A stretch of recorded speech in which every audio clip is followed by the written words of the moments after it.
Thoubal district ki Manung Channa Waithou Patta Sariba Waithou water supply scheme na Lakliba January gi tarik 4 FAOBADA consumer SINGDA ESING PIDRABADI THANGNABA NUMIT January gi tarik 10 dagi mass public agitation CHANGSINLAGANI HAINA MEETEI community joint coordinating committee MCJCC Waithou KIYAM SIPHAT HAOKHA AMADI Thoubal KHUNOU ki MAIKEIDAGI FONGDOKLAKLI ngasi Babu Bazar da Waithou water supply scheme gi makhada leiriba consumer kaya amadi MCJCC gi member singna paungi miphamama pangthokladuna MCJCC के treasurer K S Inaochan हाई Waithou water supply scheme मसी हौकिबा December की तारीख 12 दगी वाइथौ गी लेकाई खरदा इसिंग फंगहंदे हाइबा वहौ अमदगी इसिंग थाबा लेपख्रे मसिना मरम ओइरगा water supply scheme मसी की मखादा लेरंबा कंज्यूमर कया अमददी चाउना चैथिंग पीरे कंज्यूमर सिंग अवाबसी कोखनबिनबा मरी लेनबा डिपार्टमेंट की मिहुत Singh executive engineer PICD Thoubal अमदी executive engineer monitoring and evaluation PICD Thoubal अनिदा हौकिबा डिसेंबर की तारीख 19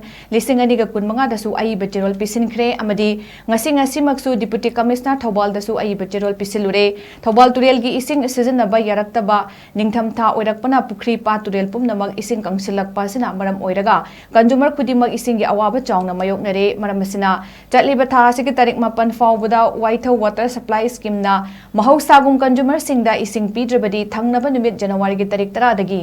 MCJCC ना कंज्यूमर सिंगदा लोइना दुना मास पब्लिक एजिटेशन चंगसिलगनी हाइना फोंगदोकी पनबयाई वाइथौ पाट असिगा सागोनदुना लाक्चरिबा वाइथौगी अकोइबदा लैरिबा खुंगंग मंगागी युमथोंग अमतदा वाइथौ वाटर सप्लाई स्कीम असिना थकनबा इसिंग फंगहंदे खुनसिंग असिदा वाटर सप्लाई स्कीम असिगी इसिंग थकबा फंगलो हाइबा डिमांड तौरदुना हौकिबा डिसेंबर की तारीख 12 दा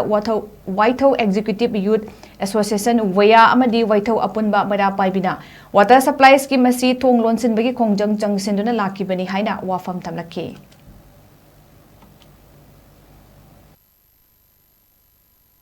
इसिंग पिबीबा असे हौकिबा डिसेंबर की तांग 14 दगी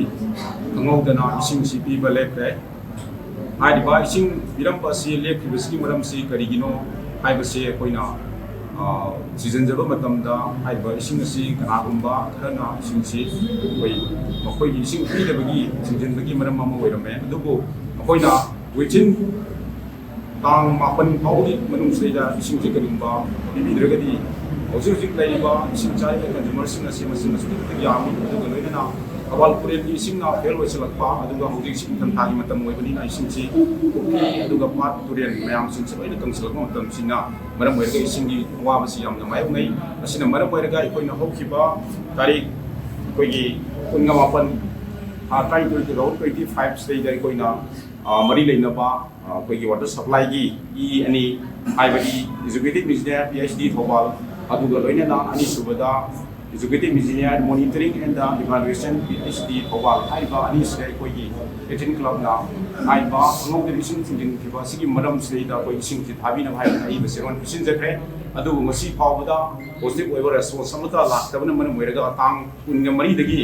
डिसेंबर की तांग 12 दगी इसिंग सिंजिन किबसने मरम मोइरगा इसिंग गी अवाबसे मयाम मसी कोइ मायोगनरे असिना मरम मोइरगा लालिबा तांग 4 फावगी मनुंग स्लेदा कोइ मरी लेनबो अथॉरिटी सिंगना इसिंग सि कोइ पिबीद्रगदी मथंगी नुमित तांग 10 दगी कोइ अकनबा 18 लोइना मियाम कंज्यूमर मयामगा अकनबा अदुमबा खुंजंग चंगसिलगनी हाइना मेदागी फुंगदा इसिंग जरे